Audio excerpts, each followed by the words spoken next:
নতুন এই বছরে ই পাসপোর্টের আবেদনের নিয়ম কিন্তু অনেকটা পরিবর্তন হয়েছে। কিভাবে আপনি ই পাসপোর্টের আবেদন নতুন নিয়মে করবেন, মানে আবেদন ফর্মটা পূরণ করবেন, সেটাই এই ভিডিওতে আপনাদের সাথে শেয়ার করব এবং আরও দেখিয়ে দেব এই ফর্মটার সাথে কি কি কাগজপত্র জমা দিলে, কোনখানে গিয়ে জমা দিলে খুব সহজেই কোনো প্রকার ঝামেলা ছাড়াই আপনি পাসপোর্টটা হাতে পাবেন, এবং আরও দেখিয়ে দেব কত পেজ করলে কত টাকা খরচ হবে এবং টাকাটা আপনি কিভাবে জমা দিবেন। মানে পাসপোর্ট আবেদন করা শুরু থেকে পাসপোর্ট হাতে পাওয়া পর্যন্ত A to Z কোনো প্রকার ঝামেলা ছাড়াই যেন আপনি পাসপোর্টটা পান, সব কিছু আপনাদের সাথে শেয়ার করব। অনলাইনে পাসপোর্ট ফর্ম পূরণ করার জন্য আপনার ফোনের যে কোনো একটা ব্রাউজার ওপেন করবেন। আমি এখান থেকে ক্রোম ব্রাউজার ওপেন করলাম।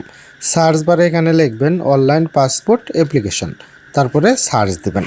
তারপরে এরকম ইন্টারফেস দেখতে পারবেন, এই ওয়েবসাইটটা চলে আসবে ই পাসপোর্ট, এখানে একটি ক্লিক করবেন। তারপরে এরকম দেখতে পারবেন অ্যাপ্লাই অনলাইন ফর রি পাসপোর্ট অবলিক রি ইস্যু। এখান থেকে আপনি নতুন পাসপোর্ট করার জন্য আবেদনও করতে পারবেন এবং আপনার যদি একটা পুরাতন পাসপোর্ট থাকে সেই পাসপোর্টটাকে রি ইস্যু মানে রিনিউ করার জন্য আবেদনও করতে পারবেন। দুইটা আবেদন করার ধরন একই। এখানে একটি ক্লিক করবেন।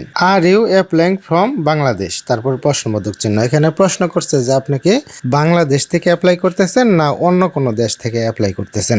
এখানে যদি আপনি বাংলাদেশ থেকে অ্যাপ্লাই করেন তাহলে এই যে সবুজ বৃত্তটা ইয়েস এখানে দিবেন। আর যদি আপনি বিদেশ থেকে মানে বাইরের কোনো দেশ থেকে অ্যাপ্লাই করেন তাহলে এই যে নো এখানে ক্লিক করবেন। তারপরে এখান থেকে সিলেক্ট কান্ট্রি দিয়ে দিতে হবে। তারপরে এখানে সিলেক্ট বাংলাদেশ মিশন এটা দিতে হবে। যেহেতু আমি বাংলাদেশ থেকে এই আবেদন ফর্মটা পূরণ করব তার জন্য ইয়েস এটা দিয়ে দিলাম। তারপরে এখানে select district of your present address, আপনার প্রেজেন্ট অ্যাড্রেসটা এখানে দিতে হবে। এখানে কোন ডিস্ট্রিক্ট থেকে আপনি আবেদন করতেছেন সেই ডিস্ট্রিক্টটা এখানে লিখতে হবে এবং সিলেক্ট দ্য পুলিশ স্টেশন মানে কোন থানা, আপনার থানাটা এখানে দিয়ে দিবেন। এখানে আপনি ক্লিক করবেন। এখানে একটা অক্ষর লিখলেই হবে। আমি একটা অক্ষর লিখে দিলাম, দেখেন এই যে টাঙ্গাইল চলে আসছে। এইভাবে দুইটা অক্ষর লিখবেন তাহলেই চলে আসবে।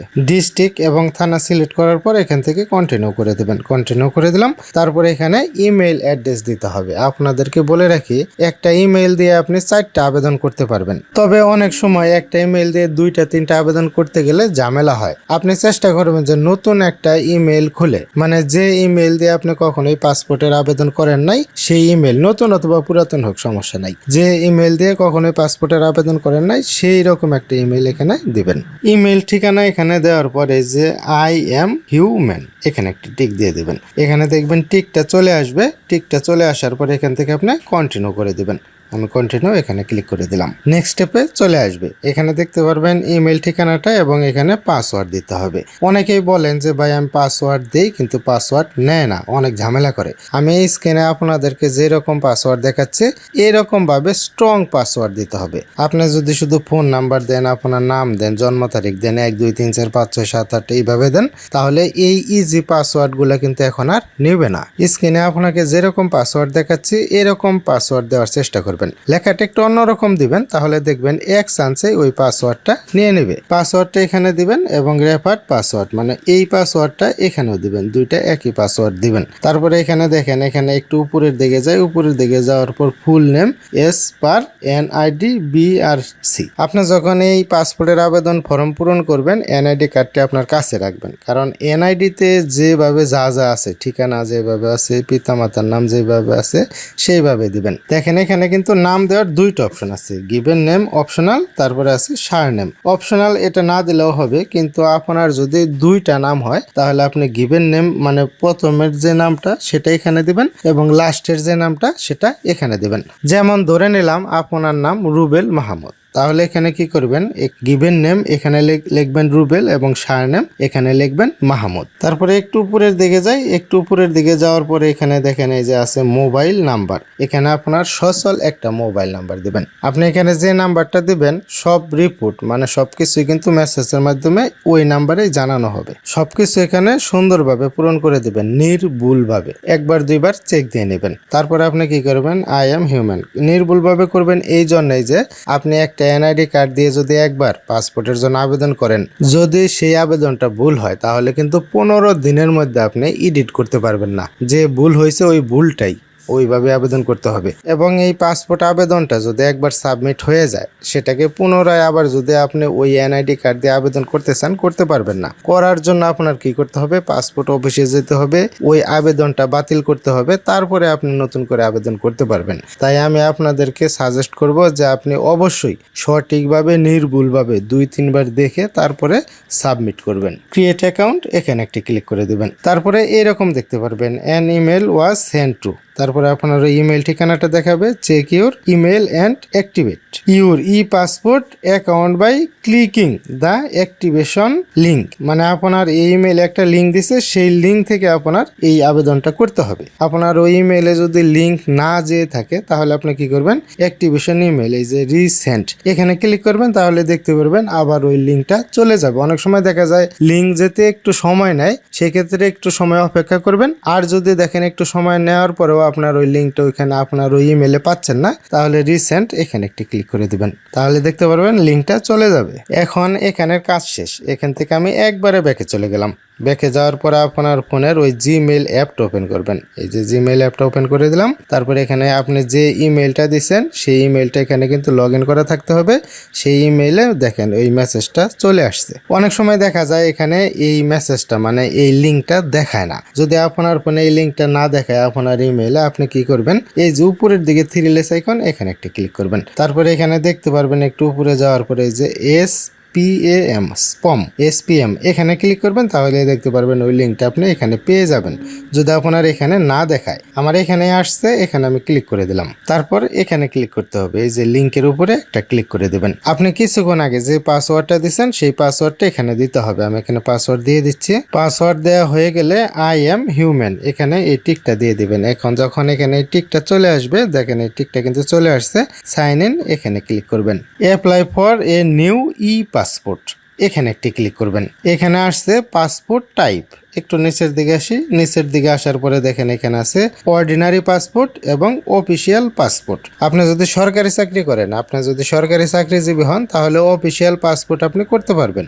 আর যদি আপনি মনে করেন যে আপনি বিদেশ যে কোনো চাকরি করবেন বা স্টুডেন্ট বিষয়ে যাবেন, আদার্স অন্য যে কোনো কাজে যাবেন, তাহলে আপনি কি করবেন, অর্ডিনারি পাসপোর্ট এটা সিলেক্ট করে দিবেন। তারপরে সেভ অ্যান্ড কন্টিনিউ এটা সিলেক্ট করে দিবেন। এখন এখানে পার্সোনাল ইনফরমেশন দিতে হবে। এখান থেকে একটু উপরের দিকে যাই। উপরের দিকে যাওয়ার পরে এখানে দেখেন লেখা আসছে I apply for my self. মানে আপনি কি নিজে আবেদন করতেছেন আপনার নিজের জন্য। এখানে আপনি কি করবেন, I apply for my self এখানে এই টিকটা দিয়ে দিবেন। তাহলে আপনি যে লেখাগুলো লিখছেন, যে ঠিকানা দিচ্ছেন, সেই ঠিকানাগুলো অটো এখানে চলে আসবে। তারপরে এখান থেকে সিলেক্ট জেন্ডার এটা সিলেক্ট করে দিবেন। এখানে আমি ক্লিক করলাম। এখানে ফিমেল এটা আমি দিয়ে দিলাম। তারপরে একটু উপরের দিকে যাই। এখানে বলছে সিলেক্ট প্রফেশন। এখানে আরেকটি গুরুত্বপূর্ণ কথা আছে, সেটা হলো যে আপনি যদি স্টুডেন্ট হন এবং পাসপোর্ট করার জন্য যদি আবেদন করেন, যখন এই পাসপোর্ট ফর্মটা আপনি পাসপোর্ট অফিসে জমা দিবেন, তাহলে কিন্তু আপনার একটা স্টুডেন্ট আইডি মানে স্টুডেন্ট একটা কার্ড লাগবে। আপনি যে ছাত্র তার একটা প্রমাণ লাগবে, সেই কাগজটা কিন্তু জমা দিতে হবে। এবং আপনি যদি সরকারি অথবা বেসরকারি কোনো চাকরি করেন, তাহলে আপনার ওই কোম্পানি থেকে এনওসি দিতে হবে। মানে মেন কথা হলো যে আপনি এখানে যে প্রফেশন দিবেন, আপনি যে কাজটা করেন, সেই কাজের একটা প্রমাণপত্র দিতে হবে। তবে এখানে আমি দেখছি যে যদি আপনি প্রফেশন এখানে ফার্মার দেন, তাহলে আর কোনো কাগজপত্র দিতে হয় না। যেমন বিদেশ গিয়ে চাকরি করবেন, তাহলে আপনি ফার্মার এখানে দিতে পারেন, তাহলে অন্য কোনো ঝামেলায় যেতে হবে না। তাছাড়া আপনি এখানে অন্য কোনো পেশা দিলে সেই পেশার প্রমাণপত্র লাগে। সিলেক্ট রিলিজিয়ন, এখানে আপনি কোন ধর্ম, সেই ধর্মটা এখানে দিয়ে দিবেন। এখানে ফোন নাম্বার আগেই দেওয়া আছে, তার জন্য এখানে ফোন নাম্বারটা দেখাচ্ছে। এবং এখান থেকে একটু উপরের দিকে যাই, সিলেক্ট কান্ট্রি অফ বার্থ। এখানে আপনার বাংলাদেশ দেওয়া আছে, সিলেক্ট ডিস্ট্রিক্ট অফ বার্থ। এখানে আপনি আপনার ওই ডিস্ট্রিক্টটা দিয়ে দিবেন, আগে যে ডিস্ট্রিক্টটা দিয়েছেন সেটা। সিলেক্ট ডেট অফ বার্থ, এখানে আপনার জন্ম তারিখ দিতে হবে। জন্ম তারিখ অবশ্যই আপনি আপনার ভোটার আইডি কার্ডটা দেখে দিবেন। তারপরে এখানে বলছে citizenship information, select type of citizenship. আপনি কি মানে বাংলাদেশের নাগরিক, এখানে সেটা দিয়ে দিতে হবে। যেমন এখানে দেখেন, এখানে ক্লিক করে এখানে আপনি বাই বার্থ দিবেন। যদি আপনি বাংলাদেশের নাগরিক হয়ে থাকেন, বাই বার্থ সিলেক্ট করে দিবেন। আমি এখানে বাই বার্থ সিলেক্ট করে দিলাম। এগুলো সবকিছুই সুন্দরভাবে দেওয়ার পরে একবার এইভাবে দেখে নেবেন, সুন্দরভাবে দেখে নেবেন। দেখে নেওয়ার পর সেভ অ্যান্ড কন্টিনিউ এখানে একটি ক্লিক করে দিবেন। এখন এখানে এই পেজে আসার পর পার্সোনাল ইনফরমেশন দিতে হবে। এখান থেকে একটু উপরের দিকে যাই, উপরের দিকে যাওয়ার পর দেখেন সিলেক্ট ডিস্ট্রিক্ট এখানে দিবেন। এখন এখানে গ্রামের নাম লিখে দিবেন। রোড, ব্লক, সেক্টর এটা অপশনাল, এটা না দিলেও কোনো সমস্যা নাই। সিলেক্ট পোস্ট অফিস, আপনার যে পোস্ট অফিস আছে সেই পোস্ট অফিসের একটা কোড আছে। আপনার ভোটার আইডি কার্ডের উল্টা পৃষ্ঠায় দেখবেন পোস্ট অফিস লেখার পরে একটা কোড দেওয়া আছে, সেই কোডটা এখানে দিয়ে দিবেন। তাহলে দেখতে পারবেন আপনার ওই পোস্ট অফিসটা চলে আসবে, সেটা আপনি সিলেক্ট করে দিবেন। তারপরে সিলেক্ট পুলিশ স্টেশন, এটা আপনি থানা দিয়ে দিবেন। তারপরে এখানে আমি এটা পূরণ করে দিচ্ছি।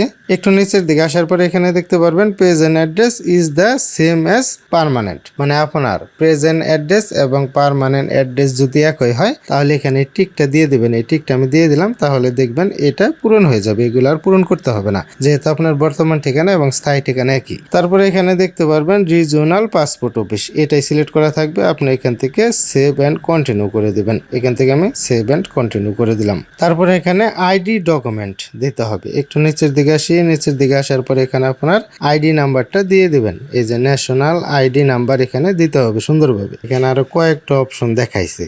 একটা হলো যে do you have any previous passport, মানে আপনার আগে কোনো পাসপোর্ট আছে কিনা। তারপরে এখানে দেখেন yes I have a machine readable, তারপরে এখানে দেখেন yes I have a machine readable passport MRP, মানে আপনার হাতে লেখা অথবা আপনার আগে এমআরপি পাসপোর্ট আছে কিনা, কোনো পাসপোর্ট আছে কিনা। যদি আপনার আগে কোনো পাসপোর্ট থাকে তাহলে এখানে টিক দিয়ে দিবেন। এই যে ইয়েস এর করে এই বৃত্তটা এখানে টিকটা দিয়ে দিবেন। তারপরে এখানে বলছি yes I have an electric passport EPP, মানে আপনার আগের যদি মানে ইলেকট্রিক পাসপোর্টও থাকে তাহলে আপনি এখানে টিক দিয়ে দিবেন। আর যদি আপনার আগের কোনো পাসপোর্টই না থাকে, আপনি যদি নতুন হয়ে থাকেন তাহলে এই যে এটা দিয়ে দিবেন no I don't have any previous passport, এখানে আপনি টিকটা দিয়ে দিবেন। আমার যেহেতু আগের কোনো পাসপোর্ট নেই তার জন্য আমি কি করলাম এখানে এই টিকটা দিয়ে দিলাম। তারপরে এখান থেকে নিচের দিকে আসি, নিচের দিকে আসার পরে এখানে দেখেন লেখা আসছে নো আই ডোন্ট হ্যাভ, মানে আমার কোনো পাসপোর্ট নেই। আর যদি আপনার কোনো পাসপোর্ট থাকে তাহলে ইয়েস দিতে হবে। আমার যেহেতু কোনো পাসপোর্ট নেই তার জন্য আমি নো দিয়ে দিছি। এবং সেভ অ্যান্ড কন্টিনিউ এর নিচে কিছু লেখা দেখেন পূর্ববর্তী পাসপোর্ট এমআরপি পিপি গোপন করলে পাসপোর্ট সেন্ট্রাল সিস্টেম হতে আবেদনটি ফি সহ বাতিল হয়ে যাবে, ফি ও ফেরতযোগ্য। এখানে এটাই বলছে যে আপনার হয়তো আগে কোনো পাসপোর্ট আছে, সেটা আপনি দিলেন না যে আপনার পাসপোর্ট নাই, এরকম দিলেন। পাসপোর্ট কিন্তু আছে, কিন্তু আপনি দিলেন এখানে পাসপোর্ট নাই। এটা যদি আপনার ওই পাসপোর্ট অফিসে আপনি ধরা পড়ে যান তাহলে আপনি পাসপোর্ট করার জন্য যে ফিটা দিছেন সেই ফিটা কিন্তু বাতিল হয়ে যাবে, সেটাই এখানে বলছে। সেভ অ্যান্ড কন্টিনিউ এখানে একটি ক্লিক করে দিবেন। এখানে আপনার পার্সোনাল ইনফরমেশন দিতে হবে। এখান থেকে একটু উপরের দিকে যাই, এখানে দেখেন আছে ফাদার্স নেম এস পার এনআইডি, মানে আপনার এনআইডি কার্ডে আপনার পিতার নাম যেভাবে লেখা আছে সেইভাবে দিবেন। আপনার পিতার এনআইডি কার্ডে আপনার পিতার নাম কিভাবে লেখা আছে সেটা দেওয়ার দরকার নেই। আপনার এনআইডি কার্ডে আপনার পিতার নাম যেভাবে আছে সেইভাবে দিবেন। তারপরে সিলেক্ট প্রফেশন দিয়ে দিবেন, আপনার পিতা কি করে সেটা দিবেন। তবে এখানে আরেকটা বলি যে আপনার পিতা কি করে সেটা যেটাই দেন আপনি সেটার কাগজপত্র কিন্তু জমা দিতে হবে না। ন্যাশনালিটি এবং national NID optional. National NID এটা দেওয়ার দরকার নেই, আমি মনে করি যে এটা দেওয়ার দরকার নেই, এটা দিবেন না। তারপরে একটু এখান থেকে উপরের দিকে যাই, মাতার ইনফরমেশন। আপনার মাতার নাম কি আপনার এনআইডি কার্ডে যেভাবে লেখা আছে, এবং যদি আপনার শিক্ষাগত যোগ্যতার কোনো সার্টিফিকেট থাকে সেই সার্টিফিকেটে আপনার পিতা বা মাতার নাম যেভাবে দেওয়া আছে সেইভাবে এখানে দিবেন। সিলেক্ট প্রফেশন, ন্যাশনালিটি এবং এনআইডি অপশনাল, এটা দেওয়ার দরকার নেই। এগুলো দেওয়া হয়ে গেলে একটু নিচের দিকে আসবেন, নিচের দিকে আসার পরে এখানে সেভ অ্যান্ড কন্টিনিউ করে দিবেন। এগুলো আমি সুন্দরভাবে পূরণ করে দিছি। এখন এই যে সেভ অ্যান্ড কন্টিনিউ এখানে একটি ক্লিক করে দিবেন। এখন এখানে আপনার স্পাউস ইনফরমেশন দিতে হবে। আপনি যদি বিবাহিত হন এবং আপনি যদি ছেলে হন তাহলে আপনার বউয়ের নাম দিতে হবে, এবং আপনি যদি মেয়ে হন তাহলে আপনার স্বামীর নাম দিতে হবে। একটু নিচের দিকে এখানে আসি, এই যে এখানে দেখেন সিলেক্ট মেরিটাল স্ট্যাটাস। এখানে যদি আপনি মেরিট সিলেক্ট করেন, যেমন আমি এখানে মেরিট সিলেক্ট করে দিলাম, তাহলে দেখেন এই যে এখানে বলছে স্পাউস নেম এস পার এনআইডি, মানে আপনার স্বামীর অথবা আপনার বউয়ের এনআইডি কার্ডে যেভাবে নাম দেওয়া আছে সেই নামটা এখানে লিখে দিতে হবে। সিলেক্ট প্রফেশন দিতে হবে, সিলেক্ট ন্যাশনালিটি দিতে হবে, তারপরে আপনার স্পাউস আইডেন্টি ইনফরমেশন। এখানে দেখেন ন্যাশনাল আইডি নাম্বার দিতে হবে, এটা অপশনাল, এটা না দিলেও কোনো সমস্যা নেই, এটা দিবেন না। আর যদি আপনি সিঙ্গেল হন তাহলে এখানে ক্লিক করি সিঙ্গেল, এই যে এখানে দিয়ে দিলাম, তাহলে কিছুই দিতে হবে না। মানে আপনার বউও নাই, আপনার স্বামীও নাই, আপনার কোনো ঝামেলাও নাই। এখানে আপনি সিঙ্গেল দিলে দিলে দিতে পারেন, সিঙ্গেল দিলে কিছুই দিতে হবে না, এবং যদি আপনি মেরিট দেন তাহলে ওই যে ওইগুলো দিতে হবে। তারপরে সেভ এন্ড কন্টিনিউ এখানে একটি ক্লিক করে দিবেন। এখন এখানে আপনার ইমার্জেন্সি কন্ট্যাক্ট নাম্বার দিতে হবে। সিলেক্ট ইমার্জেন্সি কন্ট্যাক্ট রিলেশনশিপ, মানে আপনি হয়তো বিদেশ গেলেন, পাসপোর্ট করার পরে বিদেশ গিয়ে কোনো সমস্যায় পড়লেন, তখন আপনার কার সাথে যোগাযোগ করবে তার জন্য একটা ইমার্জেন্সি নাম্বার এখানে দিতে হবে, ইমার্জেন্সি ঠিকানা দিতে হবে। এখানে আপনার যদি বাবা জীবিত থাকে তাহলে আপনার বাবার নাম বা বাবার ঠিকানা এখানে দিতে পারেন, অথবা মায়ের ঠিকানা দিতে পারেন। বাবা মা কেউ জীবিত না থাকলে আপনার ভাই বোন যে কারো ঠিকানা দিতে পারেন। এখানে আমি ফাদার দিয়ে দিলাম। এখানে যদি আপনার পিতা অথবা মাতার নাম দিয়ে থাকেন তাহলে এখানে দেখবেন সবকিছু সুন্দরভাবে চলে আসবে। এখন এখানে আপনার ঠিকানা দিয়ে দিতে হবে, address, select country, select district, city, তারপরে এখানে রোড, এটা অপশনাল দেওয়ার দরকার নাই, সিলেক্ট পোস্ট অফিস এবং পোস্টাল কোড এটা অটোমেটিকই নিয়ে নেবে, সিলেক্ট পুলিশ স্টেশন, তারপরে ইমেল ঠিকানা চাইছে, এটা অপশনাল, এটা দেওয়ার দরকার নেই। তারপরে এখানে ফোন নাম্বার দিতে হবে, এটা আপনার ফোন নাম্বার দিবেন না, ইমার্জেন্সি কন্ট্যাক্টে আপনি আপনার বাবা অথবা মায়ের যার নাম এখানে দিবেন, অথবা আপনার বউয়ের নাম যদি দেন বা আপনার স্বামীর নাম যদি এখানে দেন তার ফোন নাম্বারটা দেওয়ার চেষ্টা করবেন এখানে। ঠিকানা এখানে সুন্দরভাবে লেখার পর সেভ এন্ড কন্টিনিউ এখানে একটি ক্লিক করে দিবেন।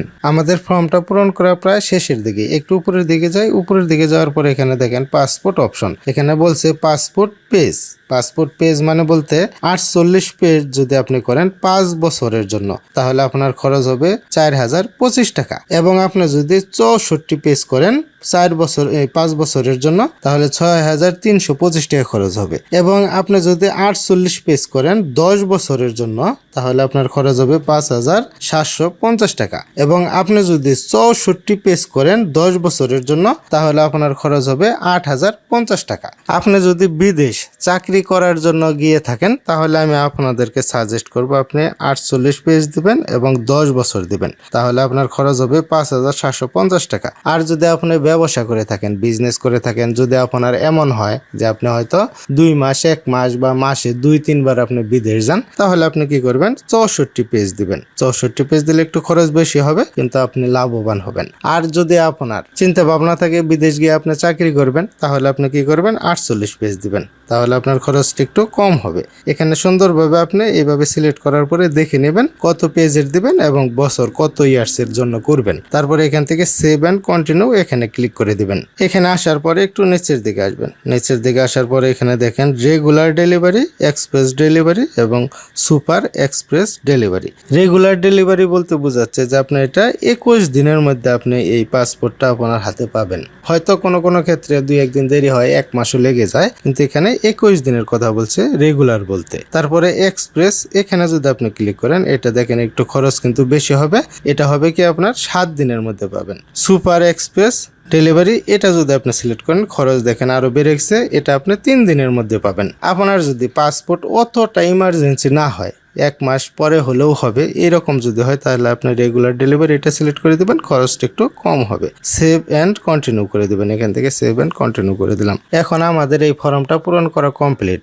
আপনি এতক্ষণ পর্যন্ত যে ফর্মটা পূরণ করলেন সমস্ত ডিটেলস বিবরণ এখানে দেখাবে, আপনি এখানে সুন্দরভাবে 1-2 বার দেখে নিতে পারেন। আমি কিন্তু আপনাদেরকে আগেই বলে দিচ্ছি আপনি যদি একবার সাবমিট করেন 15 থেকে 21 দিনের মধ্যে আপনি আর এই ফর্মটা এডিট করতে পারবেন না। তাই আপনি সুন্দরভাবে আগে দেখবেন ভুল টুল হয়েছে কিনা, তারপরে আপনি সাবমিট করবেন। এখানে সুন্দরভাবে দেখে নেবেন। এখানে লেখা আছে ডিক্লারেশন অফ কনসেন্ট, এখানে কিছু কথা লেখা আছে, বাংলাতেও দেওয়া আছে, ইংরেজিতেও দেওয়া আছে, এটা আপনার টিক দিয়ে দিতে হবে। তারপরে এখান থেকে confirm and proceed to payment এখানে একটি ক্লিক করবেন।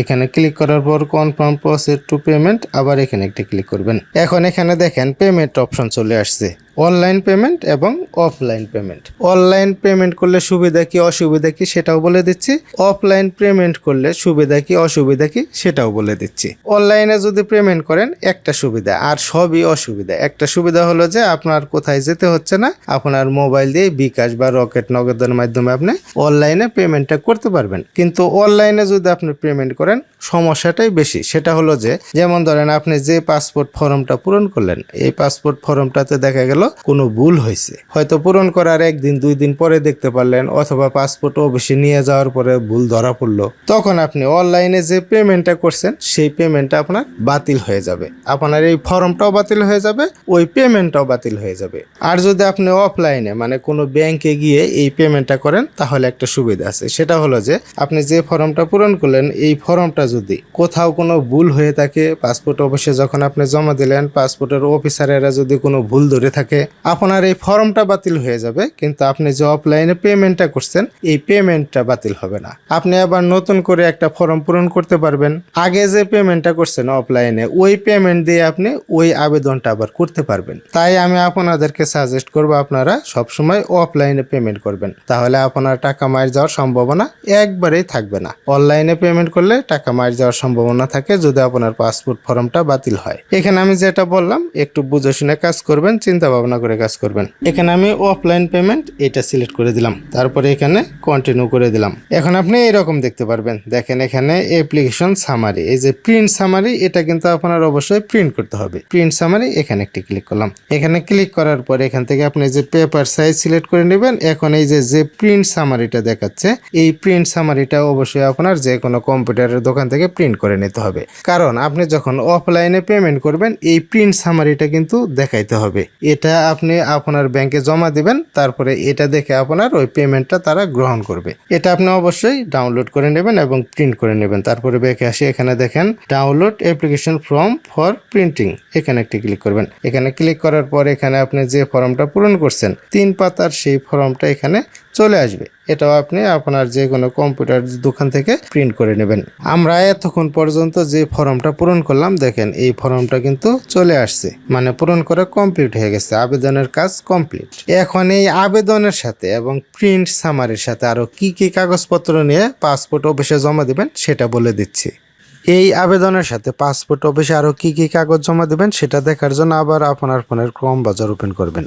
সার্চ বারে এখানে লিখবেন অনলাইন পাসপোর্ট অ্যাপ্লিকেশন, এই ওয়েবসাইটটা চলে আসবে, এখানে ক্লিক করবেন। একটু নিচের দিকে আসবেন, নিচের দিকে আসার পরে এখানে দেখতে পারবেন নোটিশ, প্রথমে যেটা আছে ডকুমেন্টস নিড, এখানে একটি ক্লিক করবেন। দেখেন এখানে কিন্তু সুন্দরভাবে লেখা আছে পাসপোর্ট অফিসে আবেদনপত্র জমা দেওয়ার সময় যে সকল প্রয়োজনীয় কাগজপত্র নিয়ে যেতে হবে। এখানে প্রথমে ইংরেজিতে লেখা আছে এবং এখানে দেখেন বাংলাতে লেখা আছে প্রয়োজনীয় কাগজপত্র।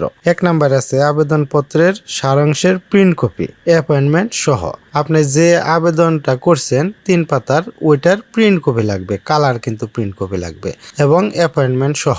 আবেদনের শেষের দিকে দেখবেন অ্যাপয়েন্টমেন্টের একটা ডেট আসে, সেই ডেটটা নিতে পারেন। এইটা অ্যাপয়েন্টমেন্ট সহ বলছে, এটা বিশেষ করে বিভাগীয় শহর যে পাসপোর্ট অফিসগুলোতে অনেক ব্যস্ত থাকে সেই পাসপোর্ট অফিসগুলোতে অ্যাপয়েন্টমেন্ট সহ লাগে। তাছাড়া আপনার নর্মাল যে জেলা ভিত্তিক যে পাসপোর্ট অফিসগুলো আছে সেইগুলোতে অ্যাপয়েন্টমেন্ট না হলেও হয়। পাসপোর্টের আবেদন করার শেষের দিকে দেখবেন অ্যাপয়েন্টমেন্টের ডেট দেওয়া আছে, সেখান থেকে আপনি অ্যাপয়েন্টমেন্ট যে ডেট দেওয়া আছে সেই ডেটটা করে নিতে পারেন। এটা অনেক সহজ একটা বিষয়। তারপরে দেখেন 2 নম্বরে এখানে আছে শনাক্তকরণ নথির প্রিন্ট কপি, জাতীয় পরিচয়পত্র / জন্ম নিবন্ধন নম্বর। আবেদন করার সময় আপনি যদি জাতীয় পরিচয়পত্র দিয়ে আবেদন করে থাকেন তাহলে সেই জাতীয় পরিচয়পত্রের 2 সাইডেরই ছবি স্ক্যান করে কালার প্রিন্ট করে দিলে অনেক ভালো হয়। ফটোকপি দিলেও হয়, A4 সাইজের কাগজে দিতে হবে। অনেকেই কি করেন হয়তো ছোট্ট একটা কাগজে মানে A4 সাইজের কাগজের অর্ধেক পেজে দিয়ে থাকেন, এইভাবে দিলে হবে না। অফিস কিন্তু